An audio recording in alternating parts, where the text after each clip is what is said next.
Welcome to the first podcast episode for Emet Lifestyle in 2024.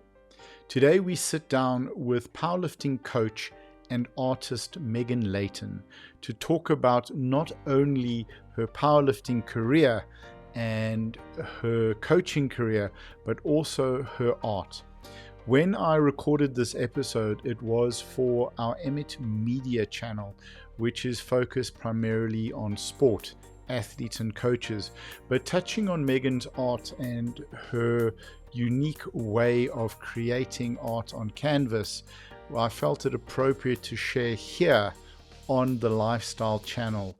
In the beginning of this episode, we chat about her art, what she's creating in an upcoming exhibition and art creation event that she will be hosting on the 26th of January this year at her gym, and what art means to her and how it's evolved along with her powerlifting career. I thought it was appropriate to share. So welcome to the first episode for 2024 of Coffee and Conversations with Champions, the artist and powerlifting edition. Enjoy. And we are recording. Meg, welcome back. Mite, thank you for taking the time to chat to us today. Thank you. Thanks for having me. Do you like how I segue straight into that? Perfect. We're chatting nonsense. It's like, right, let's record. Hello. Let's go. The first day on the radio, I was using my DJ voice. And it's like reading the traffic. Reading the traffic was my most fun part. So, Meg, we got a lot to chat about today. So we're going to talk about sort of your lifting, your gym, and all your coaching, and then also your art stuff. So I think maybe let's chat about that, because last year with all of the interviews we did, we really focused on lifting, what lifting means to people, and it's kind of fun being able to chat to you now a little bit sort of behind the athlete, behind the coach. So firstly, welcome. Thank you again. And the special guest is sleeping at your feet, I believe. She is. I'll wake her just now. Okay, good. We get to visit. That's what I'm so excited about. I can't wait to meet her. Let's chat about sort of your art, and because you've got a background in art as well, and we were saying when we were chatting earlier that you had to make a decision sort of on where you wanted your life to go, powerlifting or art. Yeah, so to give you some context, I studied fine arts. I have my honors, and in my third year, I was kind of at a crossroads, and I wasn't really sure if I wanted to stick around in the art world. So I decided to try and pull my powerlifting into it, because I had a feeling that powerlifting coaching was what I needed to explore next. So in order to get through the last year of my studies, I pulled in powerlifting and kind of just made my own space in the art world, in the White Cube gallery space, by physically making a room for me to train in that kind of environment. So what started out as a little experiment with me and a broomstick and a Sharpie and a piece of paper, doing some squats and playing around in my studio, ended up being this entire movement room that I created at Wits Art Museum in my final year. It was a room made out of PVC pipes and perspex and gym flooring. And I got to paint and move in this space that I'd made. And it was such a nice intersection of my two worlds without trying to, balance them perfectly. They just, by merging them, they created something completely new, and, came into a world of their own. So yeah, that's how my movement drawings started, and I've recently touched base again with that practice, which has been a lot of fun. And now I'm going to host an event for other people to try it too, which I'm very excited about. That's awesome. Can you tell us a little bit about that? Yeah, so I'm hosting it on the 26th of January at Barbells 1610. So again, I'm creating a movement drawing room but now I won't be in a gallery. I'll actually be in a gym. So we're bringing the art world into the gym. And basically, we'll have a group training session, a group printmaking session where everyone will have access to rolls of paper, handmade brushes that are attached to broomsticks and barbells, and I'll take them through weightlifting and powerlifting and accessory movements, teaching them technique for those who have never touched a bar or a weight in their life, and teaching you some printmaking practices for the people who have never done anything artistic in their lives. So this is really for anyone. You don't have to be an experienced lifter. Yeah, and not at all. So, sorry, go ahead. Yeah, artists, athletes, friends. What sort of age group? It's really easy. Ideally adults. So you're excluding all the guy powerlifters. Have you ever met an adult guy? No, they are more than welcome. No, I can confirm they are coming too. Okay. Right. Yeah, it's open for everyone. Okay, awesome. And what can people expect? I think when we were chatting earlier, you mentioned sort of 2 packages. Yeah, so the first package is you get access to that group movement and mark making session where we're all creating prints and going through the techniques. And then there's like a station where you can make your own print to take home with you. You can also take your big canvas home with you that you've painted. And we are having a little barbell bar, which Nicole will be running. And awesome. She'll make you a little welcome drink. So that's all the first package, 3 things included in that. And then for anyone who doesn't feel quite ready to take the leap and paint and lift with us, they're welcome to just come and socialize. So there's another ticket option for them. It also includes a welcome drink, and you can just come and watch us do our thing, and then decide from there if you want to take it further or give it a bash. Okay, awesome. Just while we're chatting, I'm just going to resize your window because it's a little bit off to the side. So if you bear with me for that. So what are the costs? Can you sort of chat about that now, or? Yeah, sure. I'll send you the link. You can share. Brilliant. The tickets. You can register on a Google form.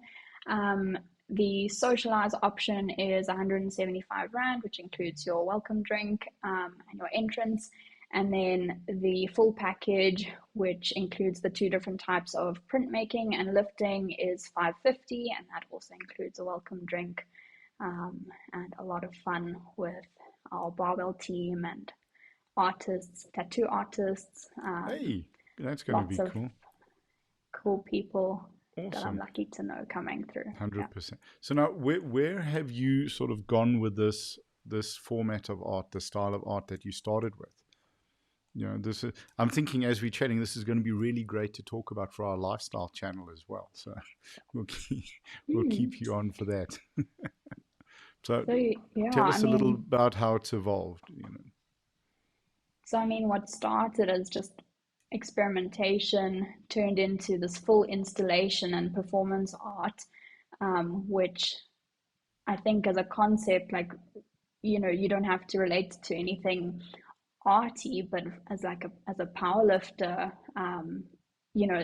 so much about what we do is performance art. Everyone moves so differently. The lines we create with our bodies and the bar, and what we're able to do with our bodies is so unique and so different. I'm actually excited to see how that looks on different canvases, because my prints are very one-dimensional because that's how I lift and how I move, but everyone's going to look so different based on their levers and technique and exercise history. So going from that performance art into a period where I didn't really touch it for a long time, but I kept training. It has evolved now into a practice for me to almost be able to stay involved in lifting, but step back in the periods where it does get a bit much, where there is, Mm-hmm. a competition every month, or it's a really hard training block, or, mentally it's just a bit overwhelming. You can step back and still have this really free, creative expression of movement without being attached to numbers or, your training program, or being perfect, Mm. like let's talk about equipped lifting. If you don't get that line 100% right, Yeah. you might not stand up with your weight or get it off your chest. There's so much attention to detail there that you need. Whereas with this kind of thing, there's a certain beauty of, losing your balance a little bit when you've got Mm-hmm. a paintbrush in your hand, and, you step forward by mistake because you get distracted, and then you have a beautiful line on your canvas that wouldn't be there if you were so intensely focused on, having a perfect technique the whole time. Right. Um, so now, yeah, it's I mean, it's the same concept. I enjoy the fact that people get to move in a different way, but it's something really familiar to a lot of people. Um, I think going forward, I'd love for this concept to just become bigger than standing next to a piece of paper and drawing. Mm. I'd love for there to be a little merch line, and, this concept of, making your own mark in the world wherever it is, um, or the intersection of things that you love, and that like obsession of pushing hard in like two completely different areas. Those kind of concepts, I think, ring true for a lot of people. So yeah, I'd like to, I think, over time, move away from the actual performance of it, and for it to become like a bit of a lifestyle that Right. people can adopt and um, yeah, appreciate for how it fits into their own lives, their own hobbies. It sounds that, and I think the art aspect of it is maybe kinder or gentler than the lifting, because with a competition lift, you've got your three referees and you've got your jury, and it's yes or no. And as you said, it Exactly. has to be perfect.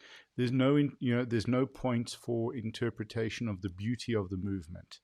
Um, Mm. and that to a degree is what makes the sport so fantastic.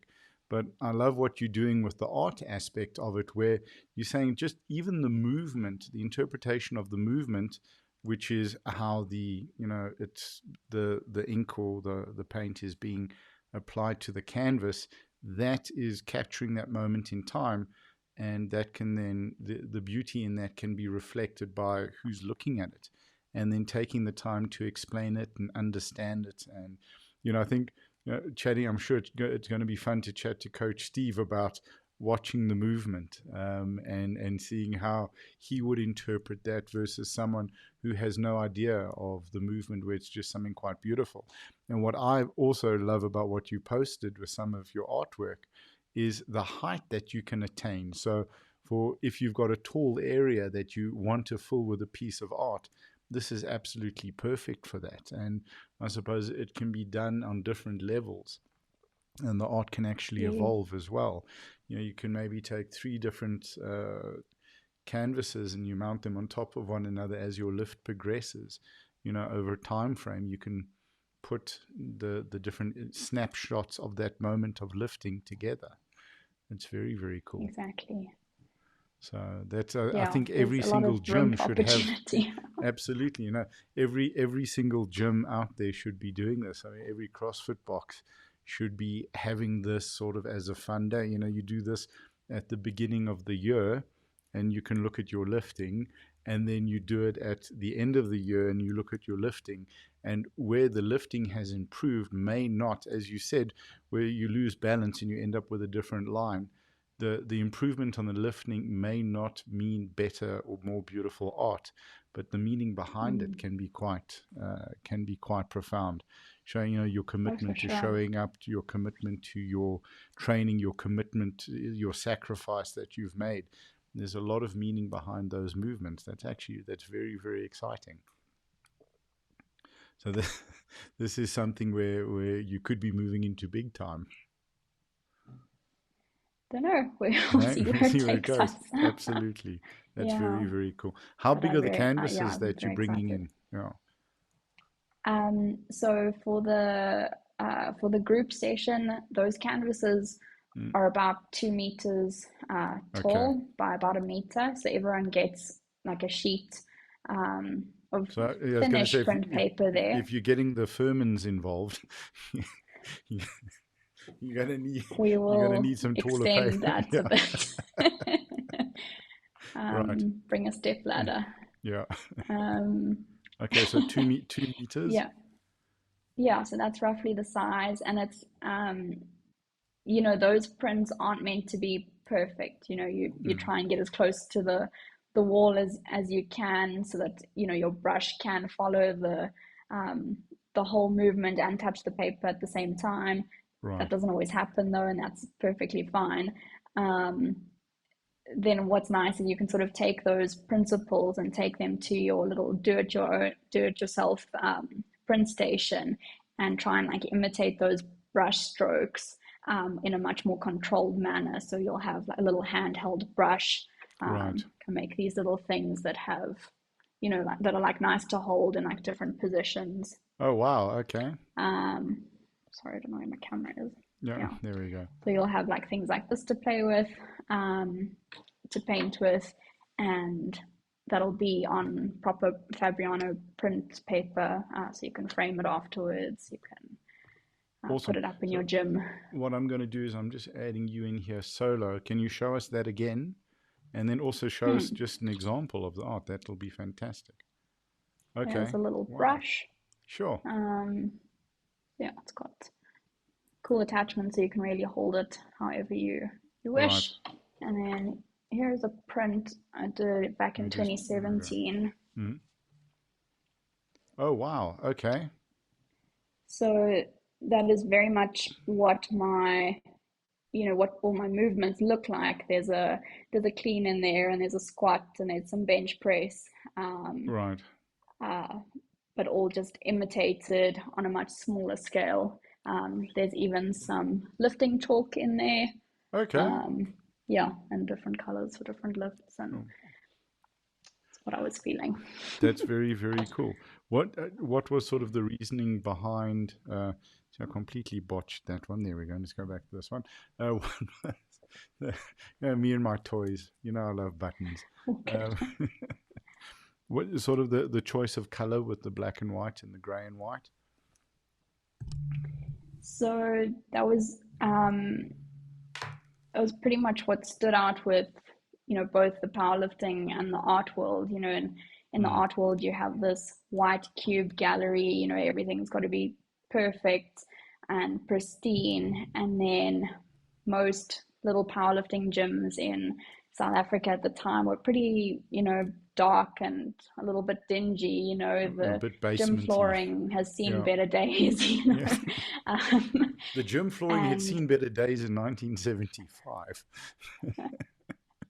yeah. Yeah. So I've always loved these neutrals. So it really just is a Mm. scale from that white cube space to your dark grays and your the dark tones that relate to your heavy metal that you get to lift with, your Right. steel and your bumpers, and the grit there. Right. Yeah. Um, yeah, so that is my color scheme, and we'll keep with that color scheme for the event as well. So everyone will be painting with That's grays and awesome. blacks and whites, and then also using different mediums to add into the paint that add some texture to the canvas, to add some grain, and a bit of a 3D effect. Okay. Sure. Fantastic. So and that's on the 26th. How do they book? So if you go to my Instagram at @dmitemeg, there's a link there. It's a Google Mm. form. Just register there, and you can make payments, and then you will get an email confirming all the details, and we'll Okay, see you cool. in Barbell 1610. So let's change this up quickly. I'm going to put this on here. And so it's at @dmitemeg, huh? Got it. That's the one. And is that right? That's good. Ta-da. There we go. Yep, that's me. Sweet, that's you. 100%. So let's chat about the lifting, raw or equipped. What the plans for the year? That's like the hardest decision you can make a powerlifter make. Well, Yep, actually, no. A lot of people will give you one answer very quickly, and they'll raw. say classic, but Yeah, yeah. not me though. I Mm. don't know. I am in two minds. I mean, the equipped But yeah, becomes let's get to addictive essays. because the equipped becomes addictive, right? Because of the precision that's required. It's, maybe with the classic raw bench or even the squat, or, if your groove's off by a couple of degrees, you can catch it. Yeah, yeah, you can grind through a lift. Mm. Equipped is a lot less forgiving. So, Yeah, what? All so right, cool. And then what are yeah, if you the only have comps that are 9 minutes, coming up? Yeah, if you only have 9 minutes to make yeah. your 9 attempts, it's everything's on the wire. Everything's on, and even getting into the gear and staying there and being ready for it. And Super sure, fun. it's just the wrong pull down, too much of a strong pull down on the shirt or the set, the setup, the twist of a shot. It's yeah, and I mean Yeah, there's a and whoops, physical you can't risk to it. touch. Yeah, that's it. Can't get down. Exactly. Yeah, and Yeah. even trying to get down for the deadlift is going to be a challenge. So, what are the Mm. comps this year that you're going to be focusing on? Saying with essays, you're through. You just really got to show up and do what you got to do. So, it's Yeah. fun in the career where essays for some is like the big one, and for you it's just get it done what you need to do. The comps that No, are well, it's coming still a up. big one. No, 100%. It's I know. huge. It's Yeah, huge.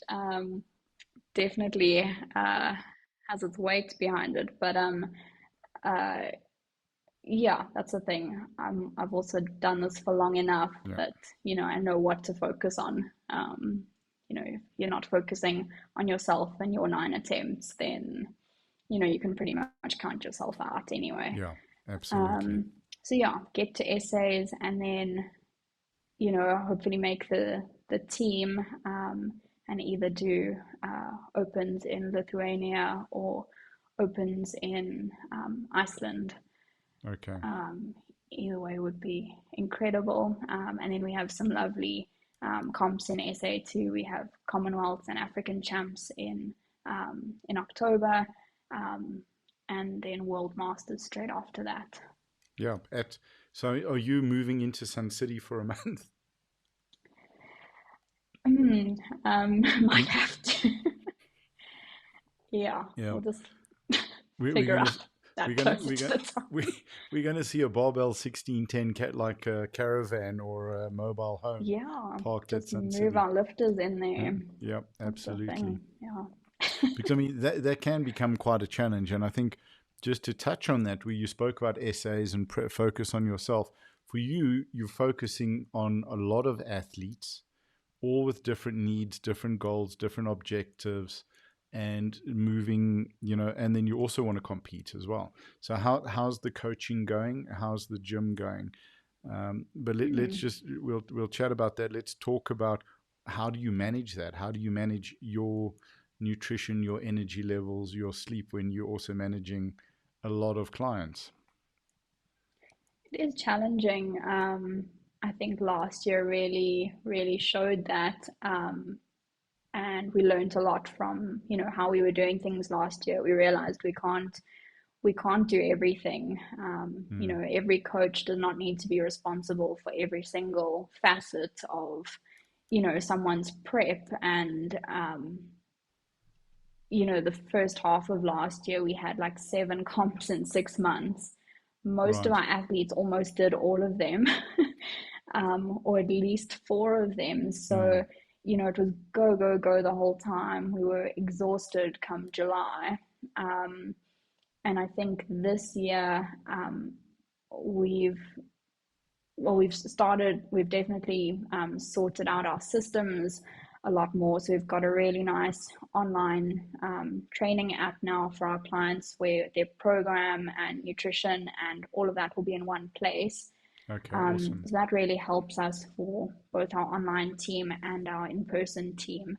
But I think just as much as, we want to be gentle on ourselves, we want to err on the side of caution with our members too, and tell them it's okay not to do everything. You don't have to, you know, I mean, at the end of the day, this is a hobby. You want to be training for the benefits. You don't want it to take over your life in a way that doesn't make this fun anymore.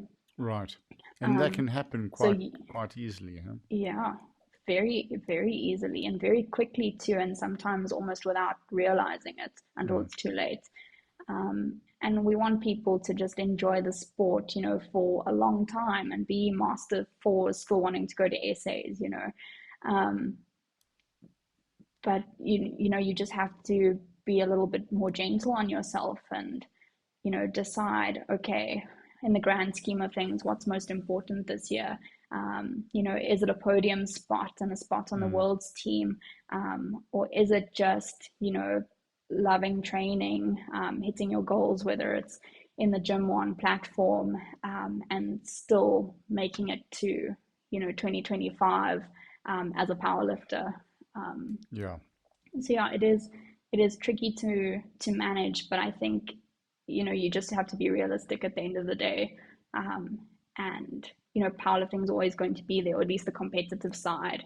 Right. You don't have to do every single one, and And I think that's quite a big for you to thing. still make a mark. Yeah. You've been coaching for a long time, and you've seen clients sort of come in and then people leave, or I mean, not even your clients, just athletes come in, they do really well, and then they burn out, and they leave the sport, and I think they also leave the benefits that it brings. How have you found that Yeah. as a coach working with athletes to get them, as you were saying, just you don't have to do everything, but that's sometimes a difficult conversation to have. So how have you found sort of For managing sure. that relationship with the clients? So I think you ultimately have to know why they're training. Is it to be able to get off the toilet by themselves when they're 80, a few decades down the line, or to, keep up with grandkids and kids?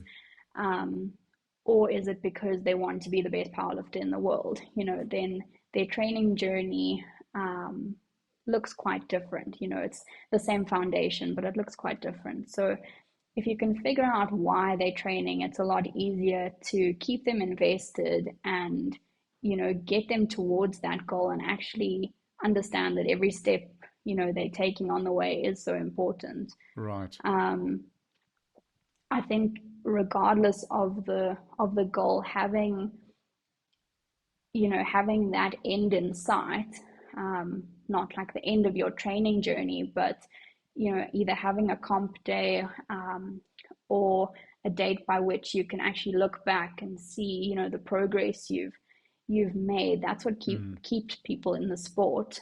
And it doesn't always have to be more kilos on the bar. That's great for a lot of people, and it is achievable. But at the same time, if you can finally squat to depth after a life of inactivity, or Yeah. if you finally feel like you can feel confident unracking a 20-kilo bar by yourself. Those things are huge, and I think often we don't appreciate the mental side of the sport enough, and often those PBs and those confidence things, and the way this kind of movement makes a person feel so much better about themselves. Like those PBs are as important as your 2.5 kilos on a squat that maybe took 3 years to get. Right. Um, I think the Yeah. thing you've seen, and I think it's a good opportunity to move into our special guest quickly, because I want to chat to you about the culture that you guys have created in the gym. So maybe if you want to move the iPad down so you don't wake her, or do you I'll want to just keep? pick her up.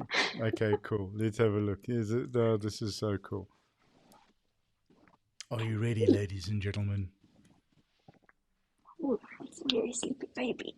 Oh, It's so hard to pick up when she's like this. hey. Oh, Hi. Oh, hello. Sorry for waking told you you up. sorry. And then putting Hey. it right on camera. Sorry. Yes, look at that. Everybody meet Oh, Griffin. hello, Griffin. She's so sleepy. She's Hey. probably just gonna like sleep Sure. on my lap now. Okay, so well, I mean, Liz, we can put her Okay. back down, but sort of, Griffin spends a bit of time in the gym, right? Yes, plenty. Oh, she loves it. So I think that's having a dog-friendly gym is such a special thing, and it's quite a unique thing. And I think it's not something that one would really find in a commercial gym. How is Yeah. sort of tell us a little bit about the culture and the community that you guys have built at 1610. It's a really fun one. It's really family orientated. It's such a nice group of people because we are all from, such different backgrounds. Mm. Hello. Um, and we all share this love of powerlifting, but, there's so many different careers across the gym, ages, experience levels, and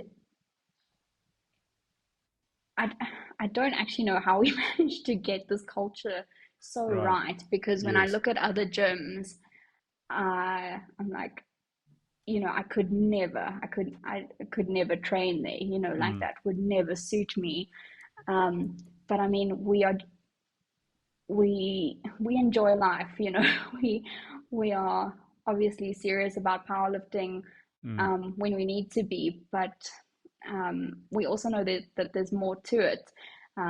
So, we have people coming into the gym and they've had a really bad day at work and they actually don't feel like getting through their program on that day. They would rather cuddle Griffin for a bit Mm. and chat with us, and they feel as good when they leave as if, Yeah. they PB their bench or whatever the case may be. Um, and I think like our community is um, quite nerdy, and we enjoy Harry Potter, and we enjoy um, like spending time with friends and just like enjoying a simple life, I Right. think. 100%. um, yeah, I'm really glad it's evolved to this. We're not the typical gym, but um, gym. Right. There aren't guys taking off their shirts in class. Like, we're not about that. We're just, like honestly, everyone's welcome, every experience level, every body type, every goal. Um, yeah, I think it's a good place. the community is so important. Where even sort of in a big city, you can be surrounded by people, but still be very, very lonely. And having a place that you can Yeah. go and cuddle Griffin and just chill if you don't want to train, and have a place where you feel that you belong.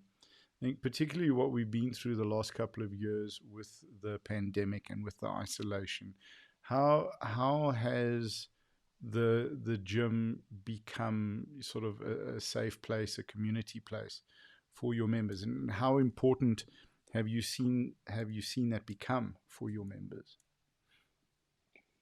Yeah, it's really crucial, especially people, who are working from home or have been like forced to, you realize how many people just don't see other people.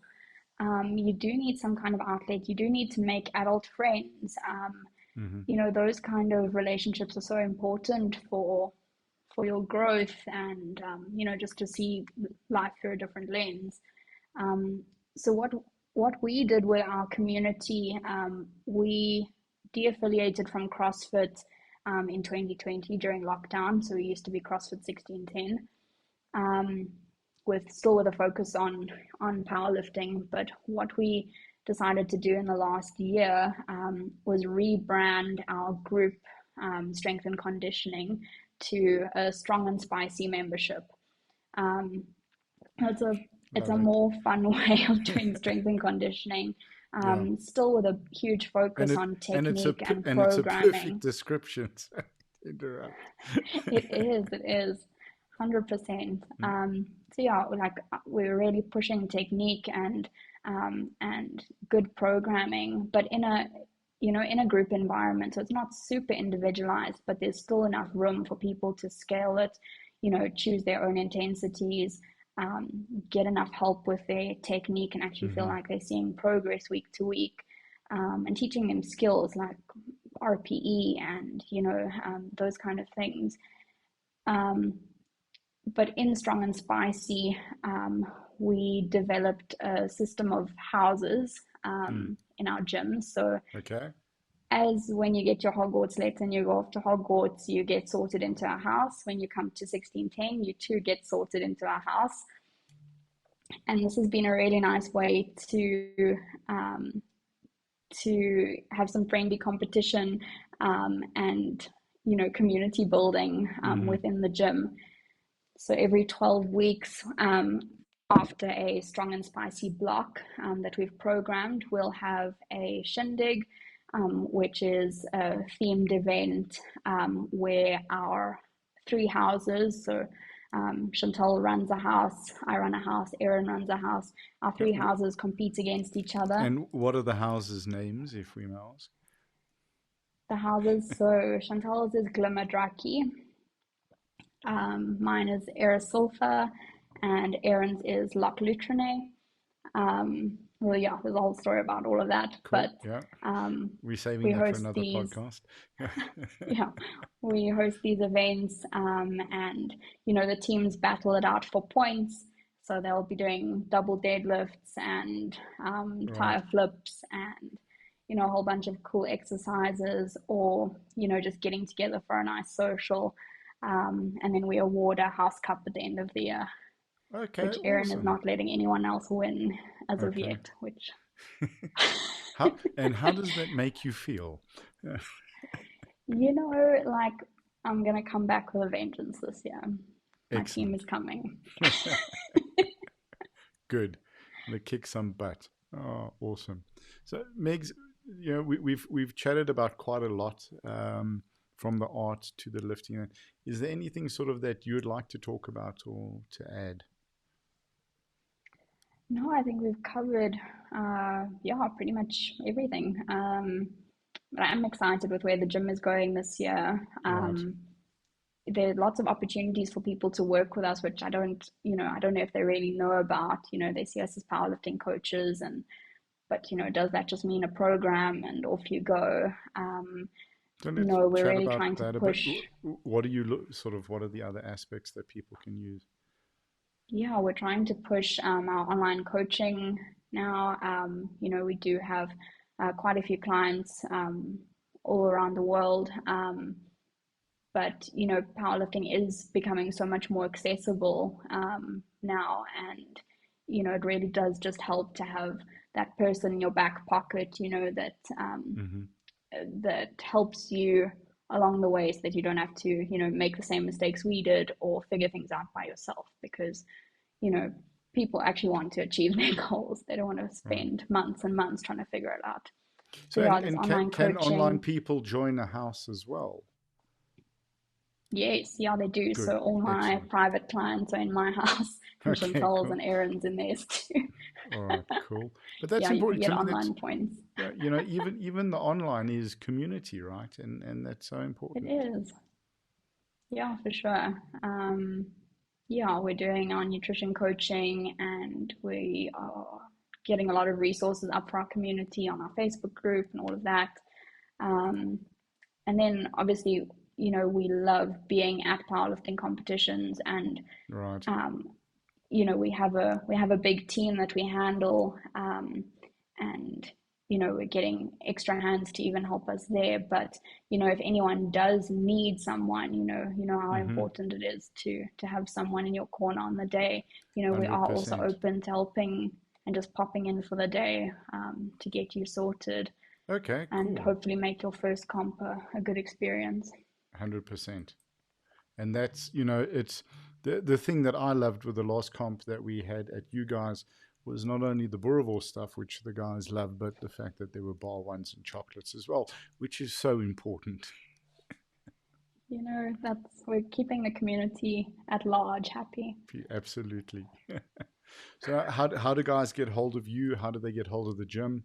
I mean, we've got down below how if they want to get in touch, everything through your Instagram. Yeah, go through Instagram, go to at barbell1610.com, at barbell1610, no.com. Mm, And yeah, everything you need is there. You can book free sessions with us to try it out. You can right. book online consults with us, and yeah, we go from there. Okay. Absolutely epic. Very, very cool. Um, it's been awesome sort of we've known one another for quite a while. So just to watch sort of the progression and how things are progressing and evolving, it's always awesome to see. Absolutely love Thank what you. you're doing with the art and what you're bringing into that, because I really think that there should be a world tour for that with you, going to setting up this at all the gyms. I think for a gym, if you want to give a gift to your clients at the end of the year, instead of a tog bag or a water bottle or a t-shirt, I think something like this, helping them create their own art and keeps, I mean, that should be, that's absolutely phenomenal. So gyms out there, are you Thank you. listening? Yeah, I think that Yeah, would be well, we'll something get really you cool. set up with one Yeah. soon. 100, no, 100. I've got a big wall that I need Fabulous. to cover, so we might have to get Justin or Ian in stand There we in go. for me, or we'll do about 8 or 9 different Yeah, canvases. sounds great. All right, Keen. awesome, man. Thank you so much for your time. We're going to end the Thank recording you. now. I'll chat to you in a sec. Thanks, Meg.